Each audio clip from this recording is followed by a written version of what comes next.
The following is a paid program and does not necessarily reflect the opinions of the staff or management of Visionary Related Entertainment.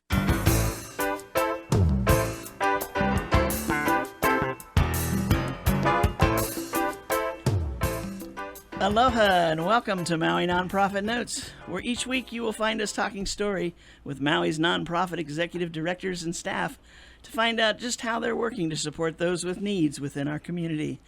Maui Nonprofit Notes is generously sponsored by Pacific Source. If you're building or remodeling a home, please stop by Pacific Source's Cabinet and Appliance Showroom, located in the Waikapu Bayshard. I'm Susie Tiemann, Executive Director of Lokahi Pacific, and your host for Maui Nonprofit Notes. For those of you who may be listening for the first time to the show this week, each week during this hour we share some of the experiences of our nonprofit agencies and just how they're changing lives, changing communities, and creating miracles of hope for those with needs. Today we're starting out with some, I don't know what category that this falls under, but it's definitely an important subject for us to remember and to know as much about as possible.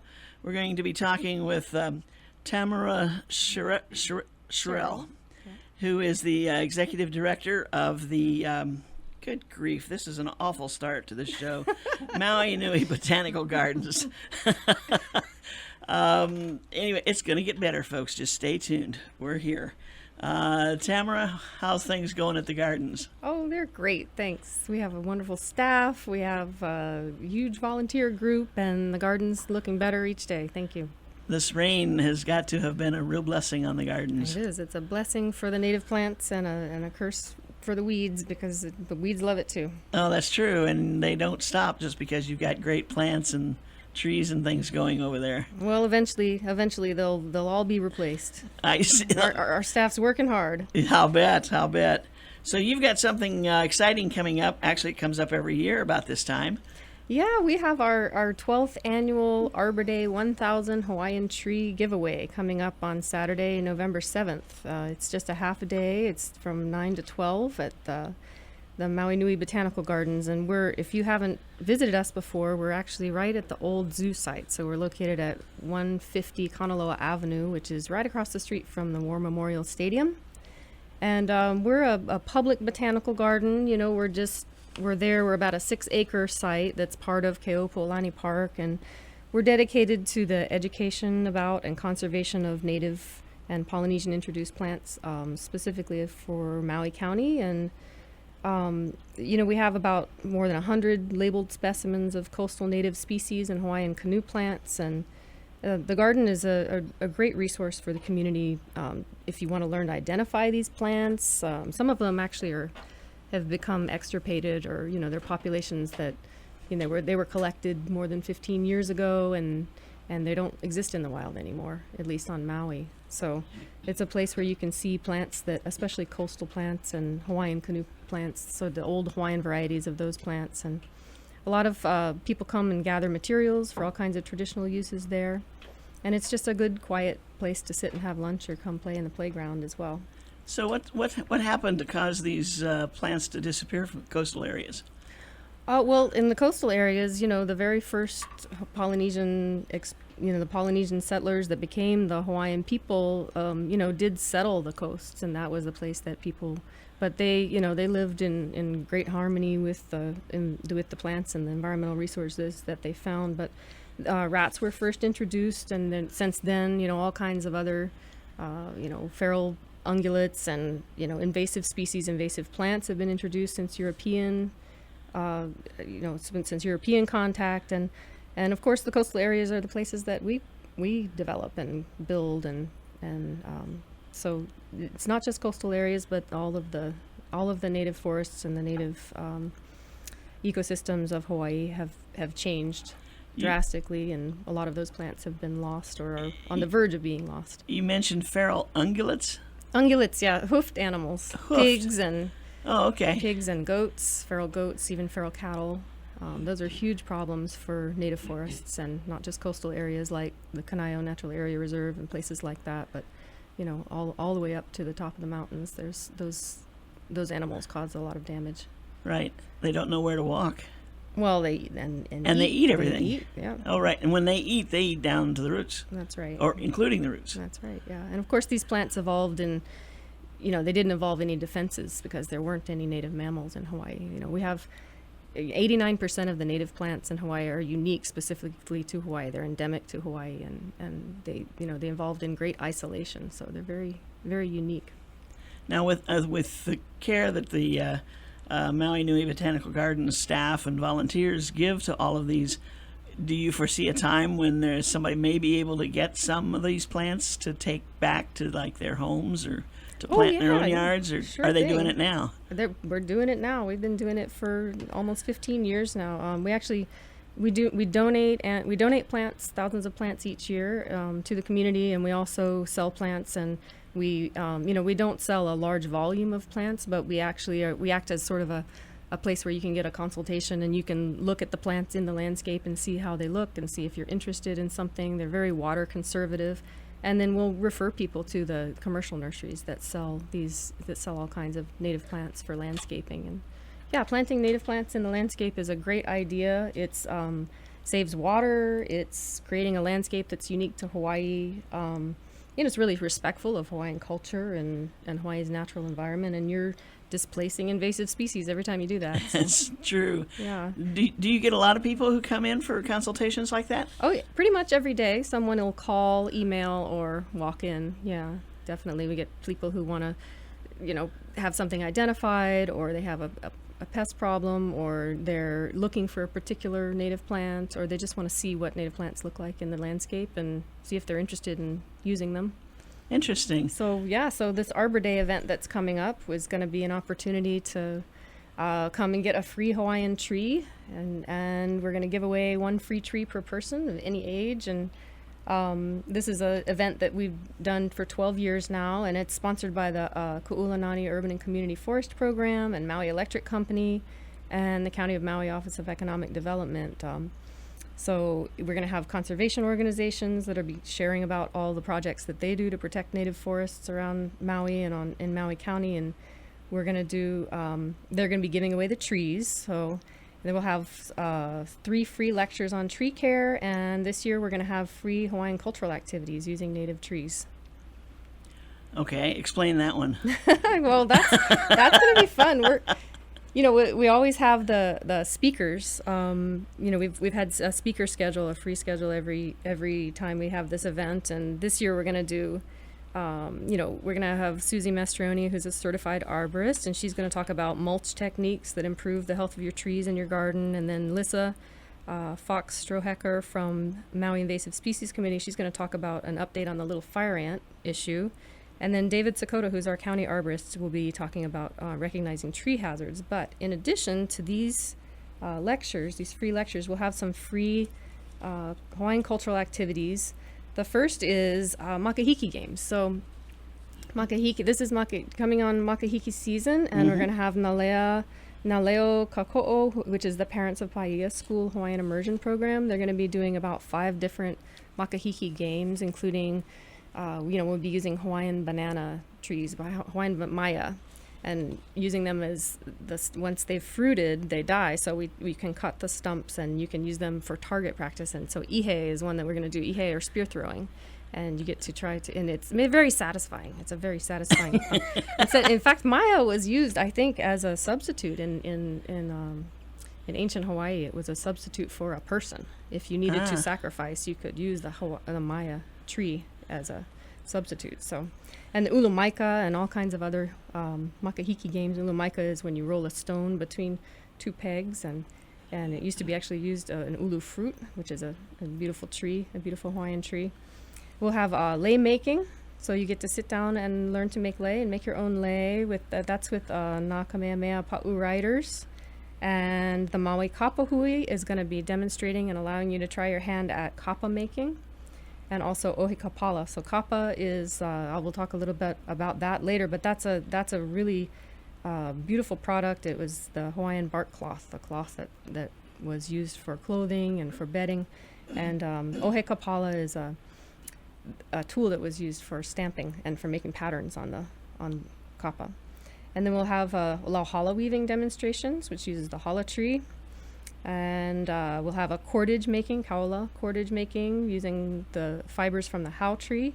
We'll have oe whistle making. This is a really popular one for kids. You got to be careful they don't hit themselves in the head, because it's a whistle. It's a kamani nut that's got holes drilled in it, and then the kids get to finish making it, and then they attach a cord. So you can go and learn how to make cordage, and you can attach a cord, and then you swing it around your head really, really fast, and it makes this whistling sound. Yeah, it's fun. And then poi pounding. We'll have a poi pounding demonstration as well. All things natural. Yeah, all kinds of old Hawaiian traditional arts and traditional crafts, and most of them using native trees. There's some neat things in there that I've not heard of before. I think that's pretty cool. Well, yeah, that's, our mission is to foster appreciation and understanding of Maui Nui's plants and their role in Hawaiian cultural expression by providing a gathering place for discovery, education, and conservation. So this event really fits in well with that mission. Wow, and you're going to do all this in the 3 hours between 9 a.m. and noon. Yeah, it's going to go fast. Whoa. You got to come. But in the past, sometimes people just come, and we have beautiful trees that we're offering. It's going to be about 34 different plants, about 20 different tree species, and then the rest are shrubs and ground covers for people who don't have quite as much space. But people come and they'll get the tree and they'll leave. But lately, because we have a lot more activities and a lot more things to learn, people stay a little bit longer. So everything's really going to be going on simultaneously. Yeah, it'll all be going on at the same time. The speakers will be in sequence, and then the demonstrations will be ongoing the whole time. Now, will the people who come to the event to perhaps get a tree, can they take part in all these games? Yes, absolutely. Some of them, anyway. Yeah, yep. You have time to go to every single one of them, and they're really good if you have kids or grandkids, and even if you don't, they're great activities for adults as well. We have workshops throughout the year that go more in depth to these kinds of traditional arts, and also growing and cooking with and preparing traditional crops like taro and sweet potatoes and breadfruit, things like that. So this is just a small taste of the things that we do throughout the rest of the year. Interesting. Sampling. Yeah. Now, you mentioned sweet potato, and I think one time you told me how many varieties of sweet potatoes there are. Well, at the garden we have, I think right now our number we're up to 112 verified varieties of different Hawaiian cultivars of 5 main crops. And sweet potato, Oala, is just one of those. Now, Oala is the one that's probably the least verified. I can only say for certain that we have a couple verified varieties of Oala. However, we have, for kalo and for taro, there's been a lot more work and research, a lot more interest, less issues with some sort of with less botanical issues that I won't go into right now because it'll completely bore you. But that with kalo, there's 65 verified varieties right now, and a lot of others that are probably Hawaiian that people are working on. Sugarcane, there's around 40, and then bananas, there used to be around 40. I think there's something around 20 to 30.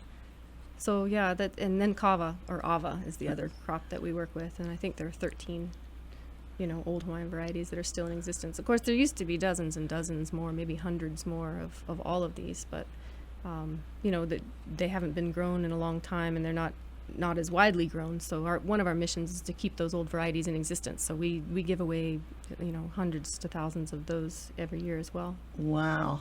Now, if somebody say I was to come in on any Thursday afternoon just to take a look around, because the garden's open to the public, right, every day. Monday through Saturday, yep, 8 to 4. And I see one of these species that you're talking about. What are the odds of being able to purchase something in one of those lines? They're pretty good. We have a full-time plant collections manager now, thanks very much to some support from the Hawaii Tourism Authority, and he's been really working hard on making sure that there's backups of everything. And we also have a part-time, and his name is Chris Davella. And then we also have a part-time a kalo collections manager, and his name is Namea Hoshino, and he works there from Tuesday, Wednesday, and Thursday. And people are always coming in and looking for kalo. That's something that I didn't used to see that 10 years ago. That is a new thing. That there are people who know the varieties better now. They're growing more old Hawaiian varieties, and they know what they want. They know what they're interested in, and So they're coming people in that to are- buy them, to plant them. yeah, to use in Lo'i and to plant, Yeah. and farmers, small farmers, and people all over who come in for Wow. kalo. So kalo is something we're getting to be more known for, and so it's pretty likely we might have some kalo. We always have a selection of 8 or 10 on the deck, and then we have a selection usually of about 30 or 40 different species of native plants up on the deck that Chris maintains. And if That's you're looking wonderful. for something, come ask, because we know all the growers too, and we want to support them, and we want them to we want to connect people with Right. people who are growing these plants. Wow, that's wonderful. We got to take a short break right now, but we'll be right back. Aloha from Pacific Source, and thank you for your support over the years. Pacific Source has offered more of what builders and homeowners value most in building materials and cabinet design. We've done this by offering superior customer service and products, as well as by designing kitchens and baths that are intelligent and elegant while staying true to your vision and budget. Visit our showroom in Waikapu in Central Maui, where we display a variety of cabinets as well as top-name appliances like Sub-Zero, Wolf, Viking, KitchenAid, and more. We display countertops, tile and wood flooring, and several brands of windows and doors, including Fleetwood multi-slides and La Cantina folding doors. Come in and talk to our designers about making your dreams become a reality. From concept to completion, we really believe our attention to detail and superior service are what sets us apart. Let us show you what we mean. We are a Pacific Source at 515 East Oahe Way in the Consolidated Base Yard in Waikapu, just off Waiko Road. Call us at 986-0380. That's 986-0380, or look us up online at packsource.com.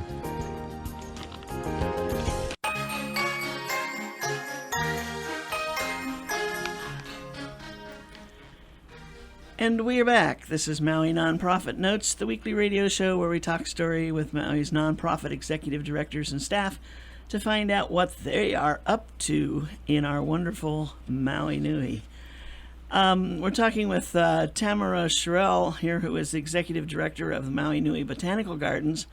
And during the break, I was just commenting to her that this is so exciting. I mean, I'm not necessarily a naturalist or whatever that appreciates all of this. Although I do when I see it. I can't see myself doing anything with any of these things. But I love to see the plants, the beautiful flowers, the different kinds of I say greenery. That covers everything in my book. Well, that's the truth. Even if you're not a plant person, this event is a good one for you, because we all benefit from trees, and we all just take a half of a day to recognize the benefits of the trees, especially urban trees. This is kind of the focus of this event. It's like, we've always been focused on native Hawaiian trees, but trees in general. It protects your house from wind and sun and rain. It cools your house and yard. You can lower energy costs. It even filters, trees filter the air of dust, and absorb carbon dioxide and other pollutants, and they absorb storm runoff, reduce erosion, improve the soil. That's any tree, but the Hawaiian trees that we'll be giving away on November 7th they use less water, and they can attract native birds and insects, and they have traditional uses, food, materials, and medicine. And so this is a good event to come and sort of just appreciate trees and learn about them, and maybe get one to add to your yard. So we're hoping that over the years this is adding to the shade and adding to all the benefits of the trees and people in the landscape all over Maui.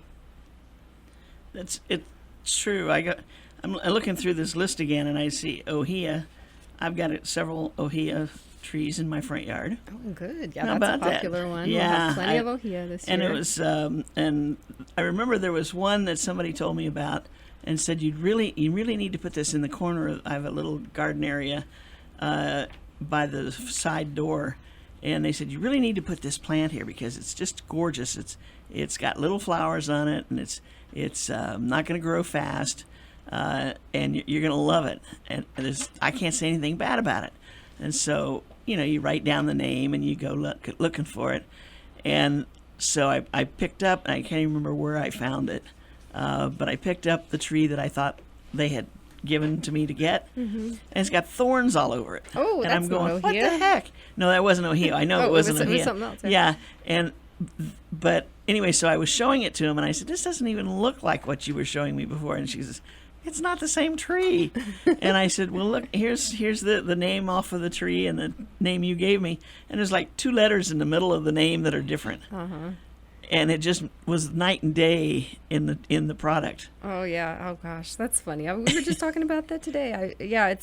I was just speaking to a teacher up at Kalama, and she was saying, "Yep, I make sure that kids really do learn the scientific name because they, and I try to connect it to money.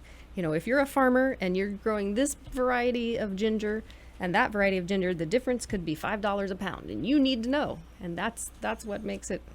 And I'm like, well, yeah, that's good. I love that.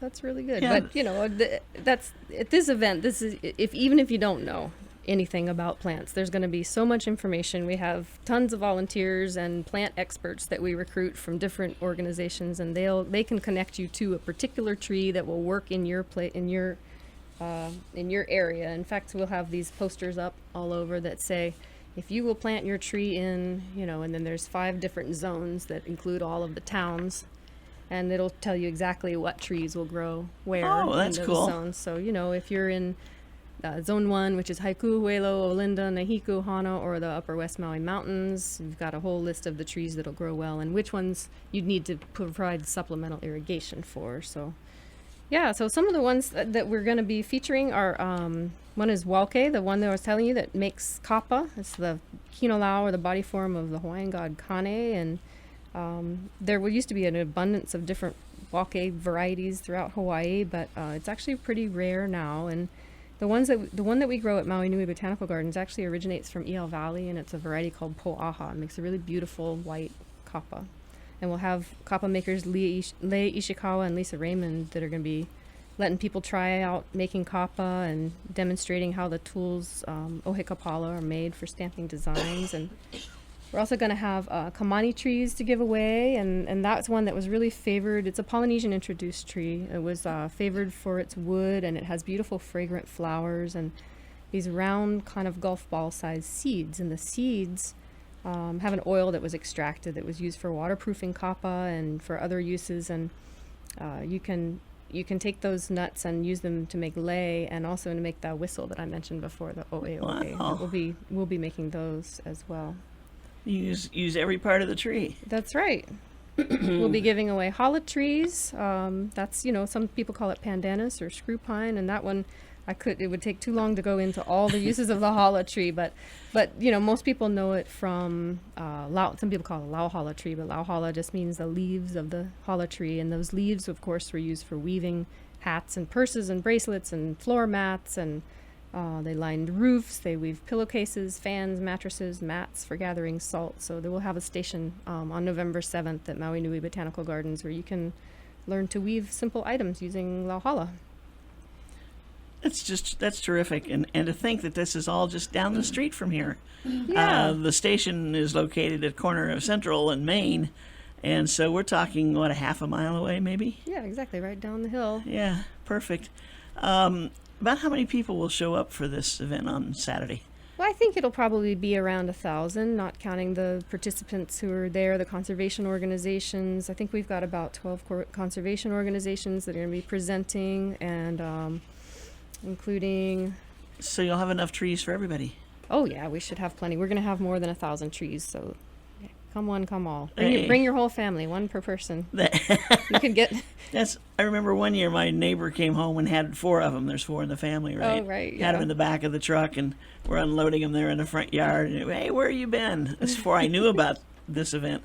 And he said, I go down every year. He said, Oh, that's wonderful. he said, I can't get enough of it. Yeah, I'd love if anyone listening is someone who's been a regular to Arbor Day. I would really love to... we'd love to see some photographs of some of the trees that they got a long time ago. We'd like to do a display board of that at some point, at one of these events, and find out where they are and how they're doing. We always give out a survey, and most people say that they're doing well. So we'd love to... We want to see them again. Picture's worth 1,000 words. Yeah, for sure. So now you started out as as a nursery manager and curator? I did, yeah. I began at Maui Nui Botanical Gardens around 2001 as the nursery manager and the curator, and so I was part of the crew back then. Lisa Raymond, who she's going to be doing the kappa demonstration, she was the director at the time, and she was really a great mentor to me, and she didn't mind too much if we took some field trips and learned what was out there, and that really helped. But we worked mostly with other conservation organizations to collect and other botanical gardens to collect all the plants that are in the collection now, and some of them actually were there originally from Rene Silva. He's a native Hawaiian who started the botanical garden actually when it was the zoo. He was collecting native plants and planting them in the landscape as part of the zoo, and when it was the county zoo, and he was one of the first people to do that. That was in the late 70s. So the trees were all planted by him back then. You got some trees that have been there a while then. Yeah, and what's funny is just a couple of them are non-native. We've got the tree where we're going to have the Arbor Day celebration is actually a banyan tree, and it's the same age as all the other trees, but it's invasive, and so it's much larger than the other ones. It's a good example of how they grow. Yeah. Well, you get so excited about these plants. That's wonderful, and to think that, I'm thinking that I hear more and more about native plants and about people understanding the value of having them in their yards and so forth, and the right plants to be able to get. So I think you're getting the word out. Yeah, well, not just us, but lots of other organizations that work with native forests and protect watersheds and and help to control invasive species. Maui's been really, really on the forefront of that for a long time. So that's exciting. And you get so excited talking about it. I really do. I love plants. I'm a big plant nerd for sure. I can almost picture you down there in the gardens. Anyway, so for everybody out there, Saturday, November 7th, 9 a.m. to noon, Maui Nui Botanical Garden. We're talking about 1,000 Hawaiian tree giveaway for Arbor Day. And lots of those games. I'd love to just kind of go see the games. Sure, yeah, absolutely. It sounds like lots of fun because this is all ages, right? Oh, all ages, yeah. You can try throwing the ihe or making kappa. It's all open to all ages. Terrific. Thank you for joining us today. Thank you for having me. And to everyone out there, please join with Tamara Sherrill and her gang at the Maui Nui Botanical Gardens for Arbor Day, November 7th, 9 a.m. to noon. Free parking, free admission, free Hawaiian tree. Whoa, the big three. Okay, thanks a lot. Thanks so much. Okay, have a good week. You too.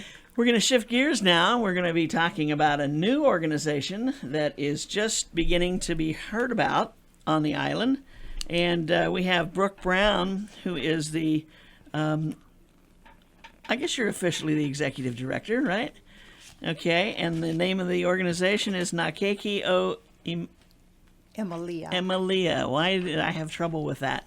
I got the Malia. For some reason, the E doesn't fit on the beginning of it. But that's a real person's name. Mm-hmm. And is that the foundation for the organization, that person? Yes, Emilia Brown was my daughter. Oh, your daughter. Yes. Oh, my goodness. This is a very personal thing, then. Yes, it is. And the backstory is that Emilia, we moved to Maui from Oahu when Emilia was 3 years old, and lived here on Maui. And Emilia loved Maui without any question, and always was going to live here. Just really a child of the land.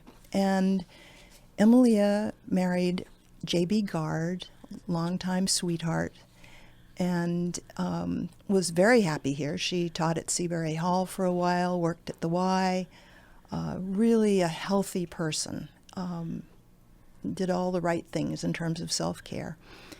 And she and J.B. had a son, their first child, a couple of years ago, Kahala. And then Emilia was really tired after Kahala was born, and a lot during the pregnancy. And to make this story a little shorter, come August, she went into the doctor and was diagnosed out of the blue with stage 4 colorectal cancer. My goodness. Yes, our world turned upside down. I think so. Yes. And Emilia went at it as she'd lived her life fully and with a total focus on beating that cancer. Vengeance is mine. Vengeance, exactly. And she did everything she possibly could. And unfortunately, the cancer was so aggressive that she was not able to Right. beat it. And Emilia died several days after their son turned 3 years old. And after she died with Kahala, one of my concerns was Kahala, of course. Mm-hmm. And I'm a psychologist by my background, but I'd always worked with adults. And I also knew that I'd seen so many times many of the adults I worked with had problems that really had brought them in my office then. But they went back to the death of a sibling or the death of a parent when they were young. And one of my concerns was, how can we tell if Kahala's doing well or not? What might this look like? And I found there really weren't any resources here. And Hospice Maui was great insofar as the social worker there, Beverly Lundquist, was awesome. And I would call her periodically and got information. And as time went on, I learned about the Dougie Center in Portland, Oregon. And last fall, I decided I was going to start a children's bereavement program here on Maui, modeling it on the Dougie Center, which really is the gold standard in children's bereavement groups. And so proceeded and got a great board, and we went under the fiscal sponsorship of Hospice Maui, and just recently got our own 501c3, so we're on our own. And this is much, much needed. The only resource on Maui for children is Queen Liliuokalani Children's Center. And it's great, but their charter restricts them to children who are part Hawaiian or of Hawaiian ancestry. So the executive director there was thrilled that I was going to do this because they would love to have someone to refer to. They treat a few hundred children a year. Oh my goodness. Yeah. And so the need is here. And all of the social agencies that I talked to, service agencies, were just on board and said, oh, great. Yeah, I'll bet. Mm-hmm. From ages, you're talking about children ages 3 to 18. Yes. That's quite a group. Yes. And an age spread. And the way we'll do it is, again, modeling it on the Dougie Center. This would be for children 3 to 18 who have lost a parent or a sibling to death. And I also want to say that with Ohana being what it is in Hawaiian culture and our lives here, we'll do this on a case-by-case basis, because a child could well have lost a grandparent or an uncle or a tutu, and this is as much a great a loss for the child as it might be a parent. Right. And we do have lots of children being raised by grandparents. Exactly. And this is really, really important. And so with these, we're going to work entirely with groups. And we're not doing counseling. These are not therapy groups, but they are going to be peer support groups. And we will group them by age. And so let's say the 3s, 4s, and 5s might come in the afternoon, and then maybe the 6 through 10-year-olds would come a little later, or we'll just see where it falls. And obviously we're going to start with who comes and work accordingly. Right. But, a break might be ages 11 to 14 or 13 to 18, because every age group has their different needs and levels. But the groups would meet once every 2 weeks.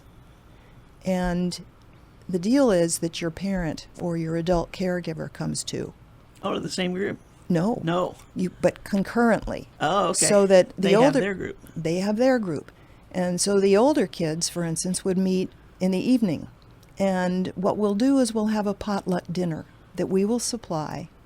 And half an hour And after the dinner, the adults go into their group and the children go into their group. So that, and it's really important to have both of those aspects. Now, does that from the standpoint of you folks as the organizers, to know how each group feels or where they're coming from, or how does it help to have both groups? It helps to have both groups because statistically they've done studies, and the children who do best are ones who feel they can talk about their grief with their parents or the adults. In other words, where they can talk about what they're going through. And unfortunately, it's just the way things are, but so many parents, I mean, look around here, how many people are holding down 2 jobs, right, and have long commutes and all sorts of things, and other children. And so many parents really haven't done their own inner right, grief work. Right. They haven't had much time. You know, they're just too busy trying to keep their lives together after this horrible loss they've suffered. Right. And so is there a piece of them trying to avoid the situation too, maybe? For many. Yeah. For many, and it's understandable. Right. It's totally understandable. Right. And so the thing with these groups is there's nothing that says that if you come to one of these groups, Susie, you have to talk. You right. know, you have to be there, but you don't have to participate. But people tend to open up and share. And when you're in a group with other people right. who've suffered similar loss, there's a camaraderie right. that exists. As they talk, you begin to feel more comfortable. And yes, like you're not the only one. Right. And others understand. And you know, that is one of the strengths of these groups for the children. Because when you talk to children, even the little guys, my little guy at 4 years old, he's now 4, said to me not long ago, driving home out of the blue, he said, "Nana, how come everybody but me has a mama?" Oh. Yeah, and for him to be in a group with other children, some of whom wouldn't have a mama, some of them wouldn't have a daddy, some of them wouldn't have a sister, or, then right. that helps him know he's not alone. I'm not the only one it's happened to. Exactly. On that note, we're going to take a short break, and we'll be right back with Brooke Brown. Aloha from Pacific Source, and thank you for your support over the years. Pacific Source has offered more of what builders and homeowners value most in building materials and cabinet design. We've done this by offering superior customer service and products, as well as by designing kitchens and baths that are intelligent and elegant while staying true to your vision and budget.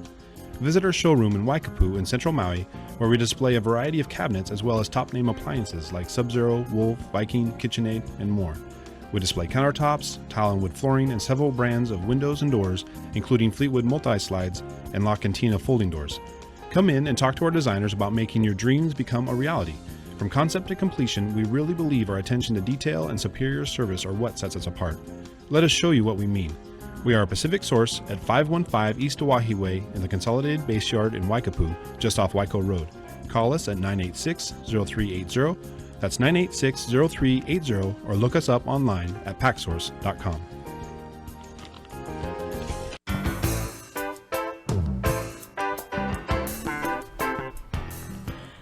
And we are back. This is Maui Nonprofit Notes. This afternoon we're talking story with Brooke Brown, who's the Executive Director of Nakeki o Emalia.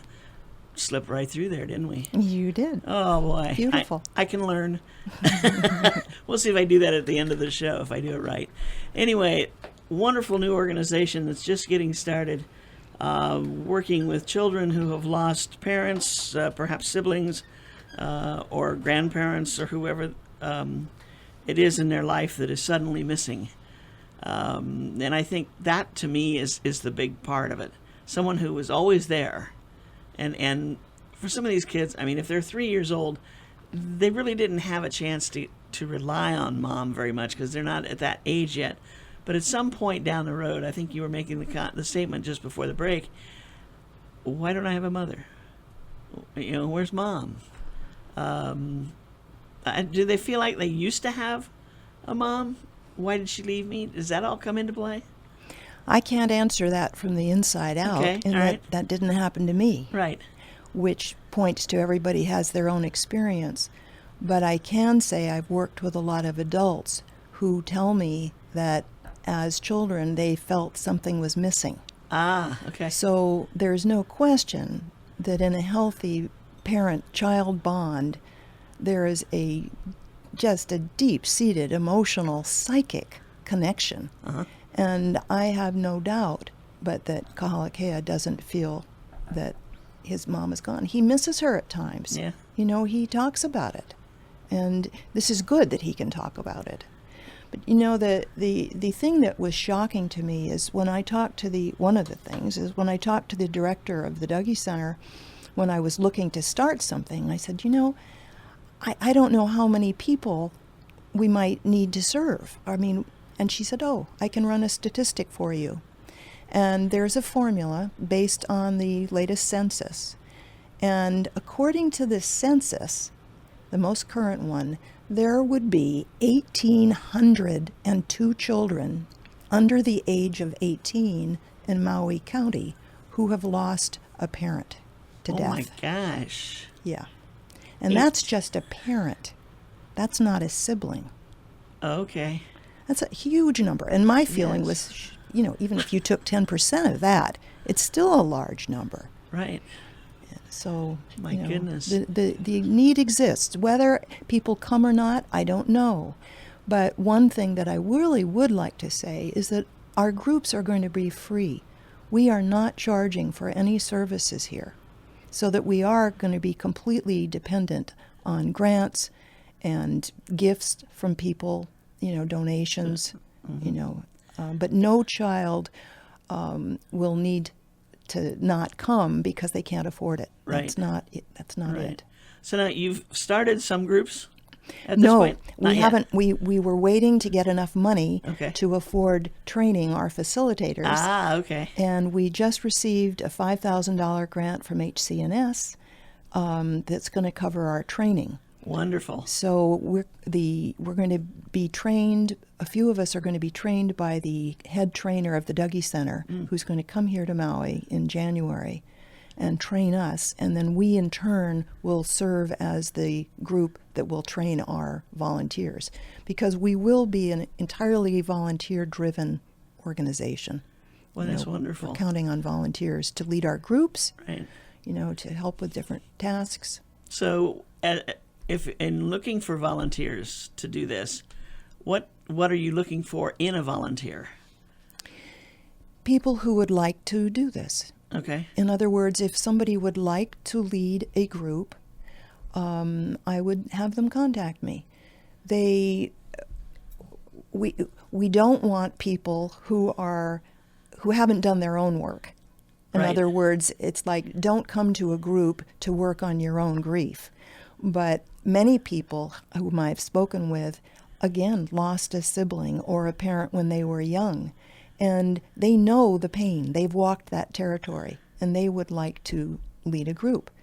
And so we will interview them and get a better sense of where it would be a good fit, and maybe it's not a good fit. But, you know, we want our volunteers to feel totally comfortable in the groups as well. And no one would be doing this alone. You know, the adult groups would always have 2 facilitators present, and with the children's groups there would be 3. So it's not as though you, Susie, would be the only person in a room full of other people that you were facilitating. And the other thing is that the role of these facilitators is going to be as a listener. You know, it's not about telling these kids things. Right. I mean, we will be telling parents some things in terms of, again, offering information so that a parent can know what healthy, normal grieving might look like in a 7-year-old and what wasn't healthy. In other words, what danger signs might they be keeping their eye out for? You know, so that there's going to be an educational component with the parent groups. And that would not be the case with the children.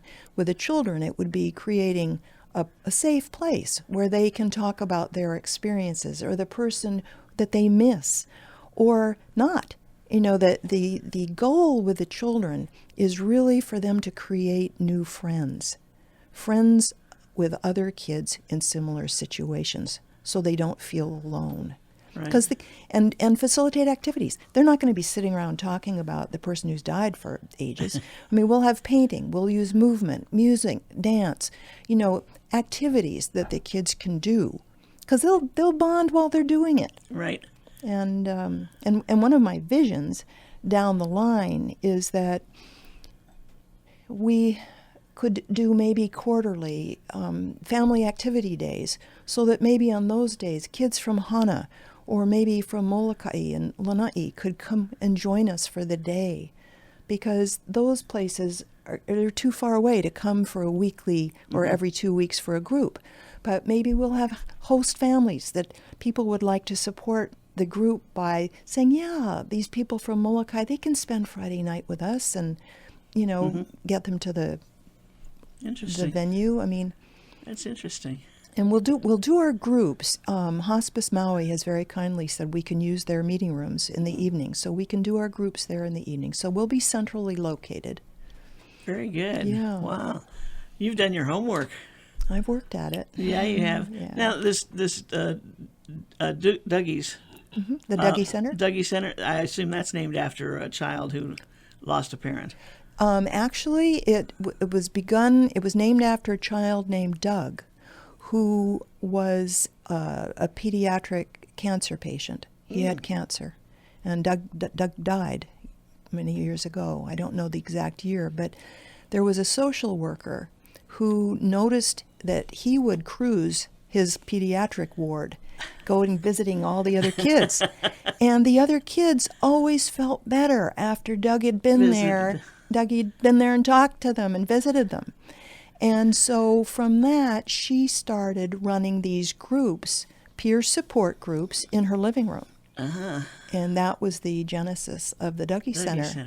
Wow. And they now go all over the world doing their trainings. They have about 400. They're in Portland, and they serve about 450 children a month, about 300 adults a month.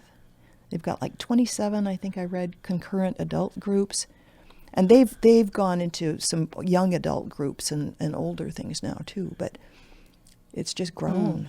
It's really awesome. It's such an. I don't know. I'm thinking about this thing, and I'm thinking about all the different ways people feel grief, and all the different ways they show grief, and all the different ways they hide grief. And you're touching on all those. I mean, in your support groups, you're going to have all of those and probably more types of children, even up into the teenage years. Does it get harder or easier as a child is growing up to fill that void, or do they try to fill it, or do they find themselves just accepting it? The void, meaning the loss? The loss. My guess, and it's a guess, is that it depends how well they've been met along the way. If the loss exists, if a child has an environment where they can talk about it, they can share their feelings and so forth, the loss is there, but they can move. They are resilient. It was interesting that the Dougie Center did a 5-year longitudinal study with Arizona State University, that the National Institute of Health funded, and they found that the greatest distinguishing factor as to whether a child was doing well or not 5 years after a loss was whether the child answered yes or no to the question, can you express what you're going through? And it was that simple. So again, if a child has a group or a place where he or she can share what they're going through, I think the prognosis is really good. And some kids don't need to go to the groups. I mean, they seem to be fine and they have that. But I've listened to some teens. It was a wonderful panel in June that I heard on the mainland, and these teens were from different parts of the country, and they all attributed their doing well to their having been in their individual groups. Wow. Yeah. Being able to talk openly about it and find out how others feel. Because oftentimes you'll find, like the teens could articulate that many times they didn't feel they could talk to their parents because they could see what pain their parents were in, and they didn't want to add to it. Right. So they went quiet. And they Right. were very much alone in their grief. But to go to these support groups where they could talk with the other kids, it just made all the difference. Wow. Yeah. So now, do you expect that most of the folks that will be coming to your support groups will be kind of what's the word I want? Suggested to you by parents or grandparents that maybe their child or grandchild needs this, or how will you actually find the children to work with? Well, I've already gotten calls from a couple of different agencies asking me if we were up and running yet because they have people. Okay, other So- agencies. I've been talking to Lions groups, Kiwanis, Rotary. I'll talk to any group that wants me to talk to publicize it. I plan to talk, to the hospitals and the pediatricians and therapists, and people have schools. This morning someone said, "Have you talked to so and so? There are 3 children there, or Yeah. they're out there, and the schools will be big referrals." So we need publicity, Right. and we need the 2 big things we need now are publicity and money. Right. So As a fledgling organization, it's hard to do both actually because you've got no history. yes, yes, But what you're saying and the groups that you've gone out of your way to find out how to do this right. yes, It's not just something you thought of and sat down at your kitchen table and wrote out a script as what you're going to do. no, You've really researched this to be sure that you're on the right track with it. yes. And from the get-go, I wanted to create something that would outlive me and go in perpetuity. And so it was, how do we do this right and well the first time, Right. so people don't have to. So to Hang up. get you as a speaker for somebody's next meeting, they should call you at what number? 214-9832. Okay. And folks, we've been talking. Did you say something? I would say they could also email me Okay. if they want, Brooke, Brooke, at nkoemaui.org. And great, Brooke, this has been terrific. I've learned so much already, and I hope to have you back on soon again Thank you.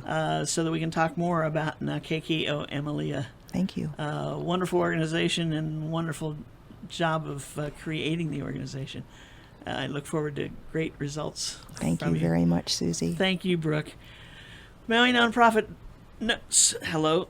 Maui Nonprofit Notes is sponsored as a community service by Pacific Source, the builder's choice. Give Paul and his staff a call at 986-0380 or stop by their showroom in the Waikapu Bayshard on East Oahe Way to see how they can help you with your building project. Maui Nonprofit Directors Association's mission is to provide personal and professional support to nonprofit executive directors, their organizations, and the community of Maui. Today we visited with Maui Nui Botanical Gardens and KKO Emilia to find out what they're doing and how they are helping the community of Maui. Mahalo for tuning in. Don't forget to join us right here, same time, same place next week, when we'll feature representatives of 2 other member agencies of the Maui Nonprofit Directors Association. Until then, I'm Susie Tiemann, Executive Director of Lokahi Pacific and host for Maui Nonprofit Notes. Thanks for joining us, everyone. Have a great week. Aloha.